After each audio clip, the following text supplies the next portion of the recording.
The regular season is over, and it's time to review the good, the bad, the ugly of the 2025 season. Today, we're reviewing the ugly that we call the Minnesota Twins. I got that and more in today's action-packed episode of Locked On Fantasy Baseball.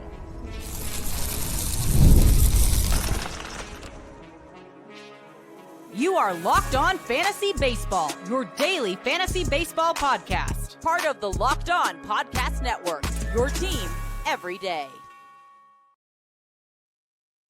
Hello, fantasy baseball fanatics, and welcome to the Locked On Fantasy Baseball podcast, brought to you by the Locked On Podcast Network, your team every day. As always, we're your number one source for fantasy baseball knowledge, and thank you for making us your first listen each and every day. I'm your host, Matthew Ane. If you're watching on YouTube, make sure to hit that bell below to subscribe you to the channel and give you a notification every time we drop a new episode. And if you're listening on Apple or Spotify or wherever you're getting that audio source, make sure to leave us a 5-star rating and review. Really helps out the show. And don't forget to hit that subscribe button so you don't miss this awesome episode. Today's episode is brought to you by Game Time. Download the Game Time app, create an account, and use the code LOCKEDONMLB for $20 off your first purchase. All right, I got a good show for you today. We're going to be covering the Twins. I'm going to review some, bright spots and kind of give, outlooks for the players that I feel are probably the most relevant on the Minnesota Twins for 2026. And then kind of just go over what went good, what went bad, and, what to expect. Well, let's start off with the good. Let's start off with, Byron Buxton staying healthy for 3/4 of a season, if not the whole season. Pretty much the whole season, managed to play about 126 games, most in his career since 2017. So 8 years later, he finally does it. And, it comes with a very, very bright spot. 488 at bats, 97 runs, 21 doubles, 7 triples, 35 home runs, 83 ribs, 24 stolen bases, and batted .264. Look, there's never been a question of, is Byron Buxton actually good? I don't think that's ever been a question. It's a matter of, is he going to stay healthy? Now, honestly, when you look back at his career, it's like, well, you would probably bet on the no. And that's the bet I made at the beginning of the year. Because, he still managed to miss, 30 some odd games. So, it still isn't a full season, but definitely the best he's had in a very long time. But whenever he's healthy, he does produce. And that's the key part of having Buxton. He usually, a month or a couple weeks before you have to let him go. And ultimately, this is good. Now, what is my outlook for Byron Buxton in 2026? Well, I think he's going to be a guy that I draft depending on the price. Now, the price, I have a feeling, is going to be super inflated. People are finally getting a taste of what Byron Buxton should have been doing his whole career. But the thing is, a guy that has been injured for literally 8 seasons, essentially, now finally has one healthy season after, finally turning 31. I'm not buying it. I think that there's a better chance of seeing Byron Buxton get hurt again. That's really just the thing for me. So if the price is right, I will buy into Buxton. If the price gets super inflated, he's being drafted as a top 36 outfielder, I ain't touching him with a 10-foot pole, because there's a world where he plays half a season again. We've seen it time and time again. Last year in 2024, played 102 games. In 2023, played 85 games. In 2022, played 92 games. In 21, played 61 games. In 2019, played 87. In 2018, played 28. I skipped 2020 because, technically he played almost a full season. Even then he missed. He played 39 instead of 50 some odd. So, still can't get done in a shortened season. So I'm going to bet on what's been consistent for over almost a decade. And I'm going to say this. We're going to just pray that the price doesn't get super inflated. If he does it again, then we can have a conversation. But I guess that's the choice you're going to have to make in 2026. But let's move on. So about Royce Lewis, the other injured-prone player on this team, Royce Lewis. Now, Royce Lewis came into the season hurt. Wanted to kill him on my draft day. Got hurt a couple hours before my draft, thank God. I'm a big Royce Lewis guy, but ultimately, if he can't stay on the field, which has been his MO as well, I don't want to touch him. Now, when he plays, unlike this year, he is a top-end talent. You look at last year in the short stints he played through 82 games. He had 292 at-bats, 40 runs, 16 doubles, 16 home runs, 47 ribs. And the batting average wasn't great, but he could hit for average. I know that for a fact. He hit 300 in 2023 through 58 games, and I know the batting average has been there. It's been there for his whole career. He's one of those guys that if he's actually healthy, he will be good. Now, this year he played the most games he's ever played, and he had a really putrid season. 106 games with 376 at bats, 36 runs, 18 doubles, 13 bombs, 52 ribs, 12 stolen bases, and batted 237. The one thing I will say, out of taking away from the positives of his 2025 season, stolen base numbers were up. The pace was way up. So the thing is, if you're not familiar with Royce Lewis as a prospect, dude had speed. He would steal bases like crazy, and honestly, had 5 category upside before he tore his ACL, then tore it again. Um, and I feel like just the speed has not returned because the dude has definitely has wheels. He was profiled as that. In 2019 he had 22 stolen bases. In 2018 he had 28, and you know from then it's just he's been up after that, and even at 14, I mean 12 in 134 games. Like, kid has wheels. He just hasn't been shown it because of injuries. Like, tore his ACL in minors, tore his ACL in the bigs, just dealing with hamstrings and soft tissue issues, which all comes from and stemming from the ACL injuries that then therefore keep him off the field. Now, hopefully, we're 2 years removed now from the ACL injury and we don't have to deal with this again. Maybe he finds a way to stay healthy and stretch out a little bit more in the offseason. Let's just hope that that's kind of the case. Um, I'd be really happy if that would be the thing. So ultimately, like, high upside. I'm hoping, he costs that much. I'm not going to have him in my top 10 or 12. I don't think, at third base, unless until I do my rankings. But ultimately, until I see what the talent pool looks like towards the end, he's going to be like, look on the outside looking in at like 13, 14, and maybe even 15. I don't think he's going to crack it just because of the injury risk. That's really just about it. We'll see where this journey takes us, in all honesty. But yeah, let's move on. Let's talk about Luke Keisha. I actually really like him. He's a good prospect, got the call this year, and the kid actually, minus getting hurt, performed quite well. In his time in the bigs, he hit 302, which was fantastic. And that's kind of key. Come up and you actually make an impact in batting average and able to have the plate discipline you've shown in the bigs. I mean, the minors, right? 207 at bats. I mean, 207 plate appearances, 182 at bats, 25 runs, 14 doubles, 4 bombs, 28 ribs, 14 stolen bases, and batting 302. And the thing about Keyshaw is he actually does have power. Like, I wouldn't say he's like a 30 home run upside kind of guy, but I think he hit 25. The kid can hit 20 plus bags, definitely hits for average. Not on a team though that's going to drive him in or provide him with rib opportunities, um, unless the team decides to just stay healthy. But I like Keyshaw as a talent. He's definitely a future player for this. That he has some upside. So he's not going to cost much because I think he's ended the season on the IL, and therefore he's going to be forgotten by most of the community, which means he's going to be a sleeper for me going into 2026. So he's a name you want to kind of like write down and make sure that you have him, because the kid really did the underlying stats really supported it too. Expected batting average was 270, a little bit of negative regression in that aspect of it. But what I like is why I think he's actually going to have a good batting average and good, OPS, and what supports it is he only walks about 14% of the time, which is actually stellar. It's well beats the league average in K percentage. Usually it's about 22%. So he's way under that, almost a whole 10% lower. Walks 9.2% of the time.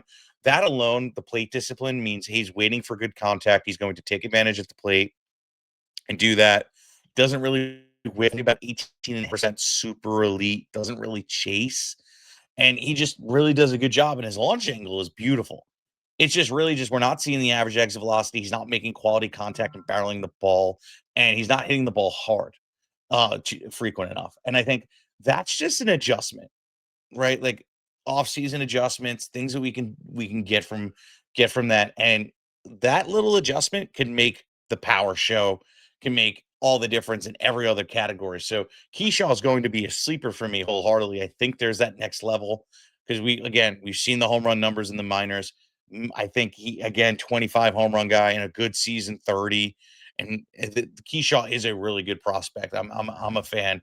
He could be one of those guys we pay nothing for in the draft and is a starter every day after the first 3 weeks. So Luke Keisha, write that name down. Coming up next, we actually have a couple other young guys, and then we'll move in some pitching. But I'll give you a little hint on what's coming up on the other side of this. Brooks Lee and what my opinion is of him coming up after this.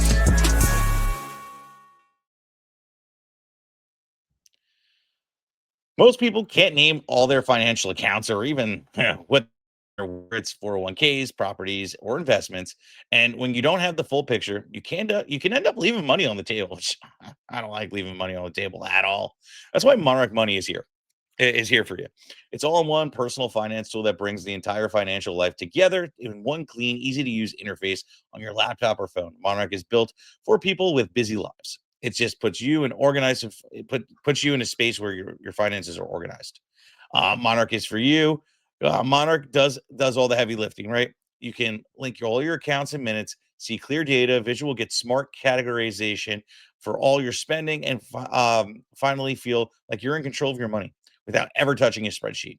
You can identify that you aren't saving money as you thought. Monarch helps you notice an inefficient investment allocation and discovers forgotten 401ks from past jobs. Don't let a financial opportunity slip through the cracks. Use the code locked on MLB at monarchmoney.com in your browser or half off your first year. And that's 50% off your first year at monarchmoney.com with the code locked on MLB.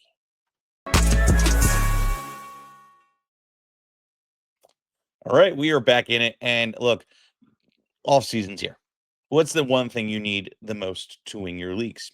Rankings. And who's going to get them for you? Us. Just join the insider track. We're not just going to hook you up in our rankings. We're going to give you your sleepers, breakout busts, things that you're not going to hear on the show. Dom and I go deep. And one of the things I truly love about us is we pay attention to detail and we make sure we give you all the information you can need to win your leagues. So check out links in the description below. Let's get back into it. Let's talk about Brooks Lee. Brooks Lee, if you're not familiar with who he is the shortstop, third base, and second base for the Minnesota Twins.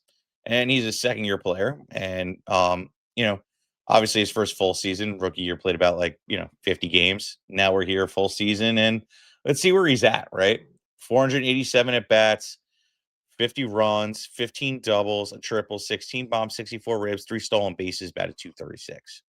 Now, the thing about Brooks Lee, actually higher end talent in prospect in those regards. Always hit for average, 331, 275, 303, etc. Like really good, you know, plate discipline. Walk 56 times to 91 strikeouts. It's great walk percentage and strikeout percentage. Um, you know, definitely showed off, that he could have a little pop in his bat. 16 home runs through 501 at bats in the minors in 2023 at the age of 22. We're now 24 years old, and I think that there's more power there than we've seen on display. And I'll tell you why. Look under the hood. You know, I see everything under there, and I go, a little bit of adjustments, and I think we're going to see it. A guy playing his first year in the bigs, hit 16 home runs and low batting average on a team that's not really fighting for things, and yet we've seen better performance in the minors. Is one of the things where I say, I can see some positive regression coming because he's well under the average in a lot of these categories, like super below average in hard average exit velocity, well under the league average in barrel percentage and hard contact. And there's some positive regression to that because of what he's done in the minors. And after a full year of just, getting adjusted and acquainted with the league, things he's done positively in the bigs is only strikes out 17.5% of the time, walks about 6% of the time, we desire a little bit better, but still, again, first year in the bigs. We've seen it perform in the minors for several years now. Brooks Lee is due for some positive regression. He's not a guy I'm going to go out and draft and say, okay, this guy's going to be my starter. But those 15-man leagues is where I'm going to be paying attention to him. In those shallow leagues, like 12 and under, he's like a watch list kind of guy to see if he can pop and things like that. And that'll be the difference maker. But Brooks Lee, it's not a guy you have off your draft board, but he's a guy you have lower that you're going to pay attention to. And, a little bit of a good spring training and things can change. So Brooks Lee is a guy you just want to write down. Let's move on. So Ryan Jeffers. Now, Ryan Jeffers is a guy that I honestly really don't give two flying about, in all honesty, but I want to talk about him because I just needed another bat. So in super deep leagues, this is where he's really relevant. A guy that I need for depth. I'm in a 15 man or higher, and such. Or your AL only leagues, like that's where he becomes relevant. But ultimately, you look at what he did this season, not too impressive. 406 at bats, 47 runs, 26 doubles, 9 bombs, 47 ribs, and batted 266. Wonderful. You know, so wonderful. He does nothing for you, but in those deep leagues, that's where he actually matters. So his name right down, maybe the last pick of the draft, if so. But Jeffers is just nothing for you. Well, let's move on. Let's switch over to the pitching. So about Joe Ryan. Joe Ryan had a fantastic season. Ultimately, you know, really superseded my expectations on the year in a lot of ways. I didn't expect him to come out here and have this ridiculous his start to this 2025 season and absolutely crushing it. Now, towards the end of the season, things got a little bit ugly. You look at here we go. You look at the ERA towards the last 2 months in August and September. He had a 4.01 ERA through August and a 6.75 through September. So it really hurts you in a lot of ways. When you look at, okay, down the stretch and trying to win a playoffs, trying to win your championship, and he really decided to really just fall off a cliff. And that's unfortunate, but he's not a guy I'm going to give up on. He still finished with good numbers. And again, the first half was absolutely bonkers. Even in July, sub 3 ERA, May, sub 2 ERA, and just stayed to mid to low threes, in April and June. So he had a really good season overall, was definitely well over a K per inning, which was nice to see. I love the season totals with that 171 innings, 194 strikeouts. Everything was just kind of going his way. 103 WHIP, and these are the key parts that I love. FIP was at a 374, which I actually really like. And you look at his xERA when this page decides to load, and that was at a 347. So it's kind of right on par what he was doing this year. Fastball was nothing that really just knocks your socks off, but it's still good. We love to see him suppress the hard contact, which I feel is part of the issue. But his fastball has some sick movement, which usually saves him a lot of times. He doesn't really walk guys a lot. Only 5.7%, which we see in the whip number. And then he strikes out guys 28.2%. Those two together really say, hey, look, he can be successful on the mound and have a good season year in and year out because he's not giving guys the opportunity. The problem is he gives up quality contact right now. That's, I think, where his biggest opportunity is for improvement. And I hope to see what his approach is in the offseason so I can give him a higher bump than where I'm probably going to have him ranked. Like he's giving up, he allows guys to barrel against him 11.5%. It's not good. It's really not good. That means he's giving up quality contact. I would say that's borderline elite contact for a hitter. You get to 11.5%. And plus, he's giving up hard contact 41.9% of the time. Not really suppressing the contact at all, which is terrible, mixed with the barreling and the quality contact with that way. And he's not even supplanting that by getting guys to produce ground balls against him and get an easy out. He's only doing that 36.9% of the time. Tells you he's getting himself in some trouble, hence why we saw the end of the year stats. And these are the things that kind of, you know, can get you really crushed in your ERA and things like that. Let's hope that he makes some adjustments in the offseason that can help these kind of stats and help him be more of a ground ball pitcher and things like that to help suppress some of these things and maybe find a way to not allow quality contact against him because that'll also obviously affect how well he's out pitching on that mound. But coming up next, I got guys like Bailey Ober and Zebby Matthews. How are we treating them in 2026? That and more coming up next.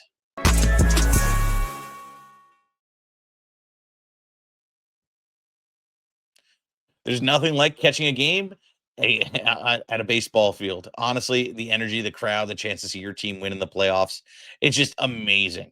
But you know what the pain in the butt part is? Getting tickets. That's the tough part. Queues, login screens, surprise fees. It takes all the fun out of it. That's why it's Game Time. The app gives you the advantage back to back to the fans. Game Time is fast, easy, backed by Game Time's guarantee. You'll always get one of the authentic tickets delivered right to your phone on time and the best price. Plus, all the fees are included, so your price is what you see right up front. No checkout. The app is made to be super simple. I can even see the exact view from my seat, so I'm making sure I'm not sitting behind those that pole. And my favorite part is the zone deals. I pick the section and Game Time chooses the seats. Honestly, it's faster, cheaper, and less stressful than any other way I've bought tickets in the past. Download Game Time app, create an account, use the code Locked On MLB for $20 off your first purchase. Terms again, the promo code is LOCKEDMLB for $20 off. Swipe, tap, ticket, go to and download Game Time today. All right. We're out for this show, and I think we're gonna end strong. So, like I promised right before the break, we got our boy Bailey Ober. And Bailey Ober, oh, so disappointing. We were chasing 22 and 23, and we been getting killed and hammered for the last 2 years. Last year finished with a 398 through 178 innings. This year finished with a 510 through 146 innings. Not good. Even the K percentage has gone way down. Last year, at least with a 3.98 ERA, he at least had 91 strikeouts through 178 innings. Whereas this year, he pitched 146 innings and had 120 strikeouts. Some serious dip. Honestly, this is not good for Bailey Ober. He's quite honestly off my draft board. His pitches are super flat, allowing hard contact, not getting guys to whiff, not striking guys out, giving up insane quality contact at 10.9%, and just not producing ground balls, which means it's more fly balls, and which can equate to more home runs, which means Bailey Ober, everything he's doing right now is supported by the underlying stats, which is not good. And if he's not going to make an adjustment, we're seeing it for 2 years in a row now. I think it's time that we kind of give up on Bailey Ober. Maybe in those deeper leagues, I'm moving on. I'll scoop him up. AL only, I'll scoop him up. If anything, he's a watch list to see what he's doing. If he has a really good spring, we can revisit this. But right now, if we were drafting today in 2026, Bailey Ober, I wouldn't touch with a 10-foot pole. Again, I'd be watching because of the upside, and I'm still kind of chasing 22 and 23. But I can't waste a draft pick and see if he can pull out anything out of his butt. So I'm good on Bailey Ober. Again, I don't need to repeat myself, but let's move on. Let's talk about Zebby. Zebby Matthews was a great prospect and very surprised at the performance we saw out on the field. Quite honestly, I expected a hell of a lot more. Kid was a guy that I really, really liked coming out of the minors. In the minors, dude had, sub 3 ERAs and just was crushing it, well over a K per inning, and just was a force. And I was really excited to see him get the call. And for him to finish with a 5.56 ERA through 79 innings and have a 8 whip, that's not good. The only thing that was really just stood out was the fact that he got 88 strikeouts in those 79 innings. Like, that's the only thing that kind of carried over. Now, he could be just having some jits and, dealing with some stuff that, you got a little bit of with I don't know why I said jits, but the yips is what I was trying to say, where he's just not really performing to his best of his abilities because he's a little scared. But here's the thing. You look under the hood, and there's a couple things that really stick out to me, both good and bad. All his pitches were super flat. That's kind of the scary part.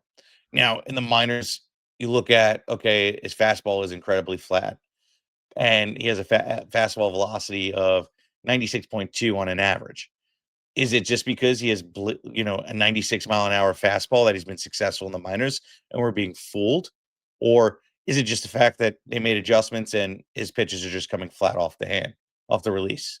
That's something to pay attention to in spring training as to where exactly and if Zebby Matthews is actually, worth it. Because all the other stuff kind of screams like, hey, some of it's real. We see the strikeout numbers, strikes out guys 24.9% of the time, 2%, 2.5% over, doesn't really walk guys, even though his whip was insanely high at 149, saying the walk percentage is actually only 6.8, which is still pretty good. He does give up quality contact, though, which does suck. 9.9 barrel percentage, and he doesn't produce the ground balls to supplant it. So let's just see what happens next year. I think that we're going to see positive regression. I don't think that with the underlying stats I'm seeing, a couple of, grips and things like that to get more movement out of his pitches. those kind of things can really make a difference for a young guy like him. So let's pay attention. Let's make sure we're looking out for that kind of news when we're speaking about Zebby Matthews. And that could be the difference maker as to what is the difference between him being successful on that mound on all categories versus just a strikeout guy. So we'll see. Zebby Matthews, high upside 2026, but not a guy I'm truly targeting. Mick Abel got traded over here from the Philadelphia Phillies and was good at times and was bad at times. And, you know, it's really interesting, in all honesty, because I expected a lot out of Abel, especially after when he first got the call up in the up to the bigs by Philly. Looked super good, like super good. And now he kind of had a little bit of a rough go in July and August, but maybe it had something to do with the move and not being on the Phillies. 27 ERA and a 24 ERA through those short amount of innings. It's ugly. But finally got a little bit more spin, got 10 innings in September at a 1.8 ERA, was super successful. 15 strikeouts in that time and a .8 whip. That is significantly better. He always had good stuff. Like, I will say this. He is a good pitching prospect. I always liked him. Just didn't think he was going to stick on the Phillies, and I was right on those regards because clearly he got moved. But ultimately, too, like, they had too many options at this point. So Mick Abel getting the move in that Duran trade really helps out. Much rather have Duran and let Abel go learn there and kind of just say sayonara. But I think that Abel going to be a starter next year for that team. I think we're going to see some positive regression. If any indication is what he did at the end of the season, how he finishes out is the last thing he's going to remember and see what works, what didn't work, and then just be able to just build off of this because I do think Mick Abel is a good talent at the end of the day. So let's move on. So about Taj Bradley, and I wouldn't call him Mahal. It's kind of like Taj decrepit Bradley because man, this was a rough season from him. Their grand total of between two teams, the Rays and Twins, 142 innings pitched, 127 strikeouts, a 5.05 ERA, and a 1.31 WHIP. Not good, not good at all. Even the FIP screens, there's going to be there is a little bit of positive regression, but still not good. A 4.35. It's just not sitting well with me. I like Taj earlier in his career, even though he just gave up a lot of home runs and things like that. So, he's one of those young guys that just like to strike out everybody under the sun. And that also can get you in a lot of trouble, whether that's high whip because you're accidentally walking guys trying to get them to chase, or two, you're throwing so many things in the zone and things like that, trying to get them to swing and miss. Sometimes you leave some things hanging and you just end up giving up more home runs than you thought. So we'll see what happens with Bradley. I think that there is another side to this where he does have some positive regression, starts figuring things out. Again, his fastball was super flat, so was his off-speed pitches. And, he's just bailed out sometimes that because he has a 96.2 mile per hour fastball that he could sometimes just blow it past you and make up for the difference. But a lot of the underlying stats say, hey, he needs to work on suppressing hard contact because he allows that 39%, creating more ground balls at 40 because he's only doing that at 43%. And the only thing he's doing right is the quality contact, right? Barreling, it's at 7.2%. That's a lot better. But we need to get the strike percentage up. We need to get the walks down. And I think that there's a possibility. It's just there's going to be some serious adjustments. Hopefully, that pitching coaching team really steps in there and kind of works with the kid, works on his grip, his release points, all that stuff. Make sure he's not, tipping pitches and things like that. And I think that Bradley couldn't have it. He's a very talented young kid that I think, showed it at times, just hasn't been able to really put it all together for a full season. That's coming, I feel. So for me, he's going to be deep league play, obviously, but a guy I'm going to be watching to see how he looks in the spring. Also, to just, see if, first week, you kind of draft him with your last pick. If he doesn't make it through first 2 weeks, that he dropped like hot. Oh, sorry about that. So ultimately, Taj Bradley, that guy I'm really drafting, maybe with the last pick of the draft, if he's having a good spring and things like that. But a guy I'm definitely paying attention to see if, we can see the upside that I believe is there from his minor league profile. Guys, thank you for listening today. And please make sure to like, subscribe, comment, rate, review, do everything you can to share so. And thank you for making Locked On Fantasy Baseball your first listen each and every day. For your second listen, check out the all-new Locked On MLB Game Night. Every game, every night, all season long. Get your local analysis on a national scale. Find MLB Game Night on Locked On MLB on YouTube or wherever you listen to your podcast. Peace out.